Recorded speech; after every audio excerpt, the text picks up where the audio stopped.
for any athlete at a high level, how much is a previous loss or some kind of revenge a motivating factor? How do you handle that both through the course of a year and on a game day when you lost to a team the year before? Just every loss you take always means you hold on to that until you can win the next game. So you carry that wherever you go, and you hopefully bring in the next game and play them. How much have you thought about that loss in the last year? We think about it. Any kind of loss, it hurts you. So when you think about it, it sticks with you and stings. So you try to get that taste out of your mouth. How impressed are you the way this team has rebounded from that? Obviously, y'all haven't lost since then, including the Rose Bowl, et cetera. But what do you see about this team that's different compared to this time a year ago, Cade? We got a good, tight-knit group of guys with us here. Just overall feeling in this locker room and people we got around us, we got a really good group of guys. Like I said just a second ago, that's really what it comes down to. We got around you, and we got the right people around us. How much did some of the people who were involved in that game last year, from a coaching standpoint, calling out you guys for not being as physical? They knew they could get after you guys, et cetera. How much motivation did that serve for you fellas? Quite a bit. Quite a bit. Yeah. Cade, as a kid who grew up watching the rivalry and around the rivalry, did you really even understand it until you got into a game like that and felt the difference in the way that the hitting is, the way that the intensity is? Every game's intense, but that one obviously is different. Were you guys ready for that? Yeah, growing up in the state helps as far as understanding the rivalry. It's the greatest rivalry in all the sports. So when you come here, it's heightened even more to a greater magnitude at that point. So we'll be ready. Cade, you've gotten close to CJ over the years. Just as you see him going into this game, what do you get from his mentality and how he's approaching this as a quarterback who certainly wants to be Michigan? Yeah, he's a great, hard-working, focused guy. That's what he's going to take in this week with him there, and we'll be ready. Cade, what's it been like living with the loss for the last year? Nobody wants to live with a loss. It sucked. So we're trying to get a taste of it. Cade, you live with Tommy. He's playing with, I guess, two messed up hands. What would you want to say about how he's endured his toughness, what he's meant to his team? It's a tough kid. That's a tough kid. My best friend. So I'm all the credit in the world to that guy. I'll stand beside him until we're done playing. When you play defense, obviously. How hard is it to play when neither of your hands is healthy? He's good. He's always healthy, Tommy. You don't got to worry about that. Have you had to help him around the house more, like open things for him, or? No, he's got it. He's got it. Cade, what stands out to you when you watch Michigan's defense on film? Good team, long, athletic. Just a good overall team. Be a good test for us. Hey, you brought up Tommy Eichenberger. Somebody did. Steele's the same way. These two guys, compared to this time a year ago, what do you see that's really different about the way they're playing, et cetera, here now, almost a full season into the Jim Knowles defense? What have you noticed that's different about them? Just good, confident, quick. There's no hesitation involved. You see it, you read, you go get it.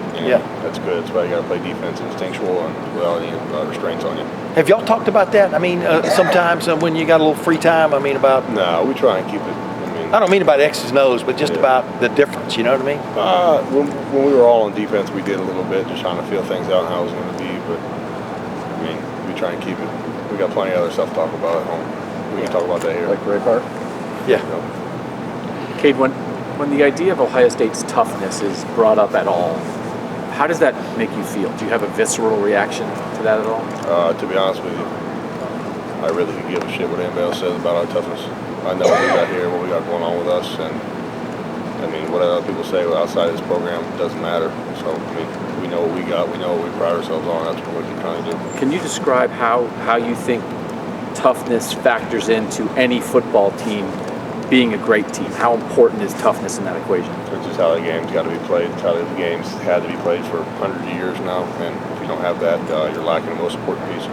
What define toughness for me, though, from a football standpoint? What tells you a player is tough, a football player is tough? Like I just asked Ryan today, you guys had to win 3 games or so in the fourth quarter this year. that's a sign of toughness also, right? Of being in it to the finish. I mean, what defines toughness in your mind? It's a good question. In my mind, you can see it, you can hear it, and you can feel it. Yeah. So if you can see it, you can hear it, you can feel it, you can tell by the way somebody walks around that, he's either about it or he's not about it. That's how I know. You said you didn't care about what people are saying from the outside about the toughness, but what were you guys saying inside about your toughness coming out of that game last year? Was it kind of a soul-searching moment? Yeah, after every loss, there's always trying to find why it happened, the reason why it happened, and what to do to fix it. So that's what we kind of did, kind of rallied around and found weak points, tried to hone in on that in the offseason. Cade, you'll have an NFL decision to make after the season. Have you thought at all about this could possibly be your last home game? No, I haven't thought. That's the last thing I'm thinking about right now. Is that? Everybody's talking about euchre cards with 2 broken hands. What's that? How's Tommy holding euchre cards with 2 broken hands? Steele's got to shuffle more. everybody's talking about toughness with the players a lot. What about the coaches? Have you noticed? Is Coach Day have the expectations been higher? Was Mickey tougher on you guys during the off season than the year before? Like, players, it's not just a players thing. Everybody around the joint, the custodians, the janitors. If we're going to buy into something, everybody buys into it this place, and that's how it's got to be. If you want a culture change, or not a culture change, but a culture boost in that matter. And that's kind of what happened here, I guess. Was it physically tougher? Yeah, And emotionally also? Yeah, it's always tough. Off-season's tough. Winter training's tough. Summer training's tough. Summer runs are tough. And just hiked to a point where it helped us and brought you down to build you back up. As you sit here right now, when you had a couple of pretty good games catching the football, how long can this last? You know what I mean? With tight ends in the past, you know what I mean? But now evolved into an integral part of the passing game, other than pass pro. What has that meant to you, Cade? Have you kind of proven a point, or what has it meant to you to be looked at in that regard of both a good blocker, but also an integral part of catching the ball? It means a lot. It's just a super big blessing just to be able to be a part of it and put the ball in your hand with all the great talent we got around here. So, really, I just look at it like, you take it day by day. As long as you're winning games, it really doesn't matter what you're catching, what you're doing, as long as you're doing what you got to do to win that game. Yeah, but you look at any kind of big-time game anymore, NFL, whatever, a lot of times the tight end makes the big catch, or a couple of big catches which make a difference. Do you sense that too, that just could come down to a catch by you on Saturday? You understand what I'm saying? You think about that ever since you were a kid. You're playing in the backyard. It's always came to put yourself in a scenario, whether it's the last shot of basketball and you're up at the court with the light on underneath it. You're shooting the same shot 27 times and thinking in your mind you're counting down 5, 4, you know what I mean? Yeah. You put yourself in that situation to where if it does prevail itself to where, you're ready to do it. How much has CJ being willing to run the last several games helped this offense, in your opinion? Like I said, he's very talented, very athletic, gifted, smart guy. And, the ball in his hands is always a safe place. The 30-catch milestone, you're the first Ohio State tight end to pass it in 19 years. I'm sure you've heard a lot about this. Is that, I know you're a team-first guy. Does that mean anything to you, getting passing the 30-catch milestone? I'm pretty sure you guys are the ones that I catch about 10 of them, but I guess it doesn't matter, right? It's all right. It's just it's just the way it's shaked out now, and we're going to keep building on. But we've seen a lot of starry-eyed tight ends, go into a season thinking they're going to get those catches, and they didn't. What do you think you proved in the receiving game to make you valuable up to this point? I don't know. Is it the run after the catch? Go ahead. I don't know. It's a good question.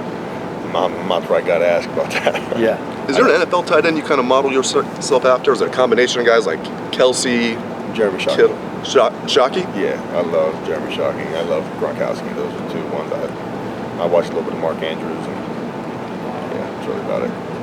Okay, I'm sorry to ask about this, but given that you're from Ohio and you grew up watching this rivalry for most of your life, Ohio State has dominated this. Would you take it any more personal coming off of last year's loss? How have you seen your teammates kind of respond throughout the offseason? Yeah, you lose a football game, it hits home. And especially at a place like this, you lose a football game, you lose a big one like we did last year.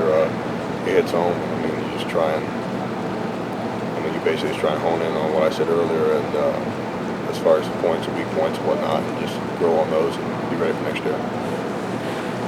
Your redshirt year, what do you remember about the game? Obviously, it worked out very well for you guys. What do you remember your redshirt year in 2018? I don't think I traveled. I think I was sitting on my couch at home with my parents. Oh, No, that game was. were you still in high school? No, I was still in high school. Oh, yeah, that's- I'm sorry. yeah, you were. Oh, that's right. It was so long ago. You're still in high school. My fault. No, you're good. 19 was your first year. Yeah, My fault. Y'all got robbed of 20, right? Of having them here. Yeah, we didn't play 20. How much of a hole did that leave with that team of not getting to play that game? Not that anybody's to blame, but what Right. did it feel like? Almost unfulfilled season in some respects, although y'all did play for a national championship. Yeah, I mean, just weird. That whole year was just weird. Just the way things shook out, and the way you walk in here one day and then walk back out 20 minutes later because there's too many positive cases. So Yeah. it's just weird. Just kind of one of those years you kind of put behind you. Is it, a lot of people saw this game coming months ago, that it could be 2 versus 3 or 1 versus 2, undefeated and stuff. Did you kind of get a sense that this collision was going to happen this year, Cade? I mean, as a player, did you kind of keep up with what they were doing, so to speak? Yeah, I mean, in a sense, yeah. But then again, up to this point, we still got 11 other teams you got to play. So we try to keep our focus on that. And now, just the way kind of things happen, play out here, where they're both undefeated playing this game. But with so much up for grabs, does it enhance Ohio State and Michigan, the game? Is it enhanced by what's up for grabs? Yeah, I don't think it would matter if we both were 0-11 at this point. It'd still be a very big game. And with both 11-0, yeah, height is a little bit more. Cade, how strange is it, and how much anticipation does it add to it that you've never played them in the shoe? It's really not something you really think about until somebody tells me about it. So we're excited. It'll be a good game for us. It'll be a good game for fans and this whole state. So we're excited to play. All right, thank you, Cade. Thanks, Cade. Appreciate it. Thanks, man. Cade.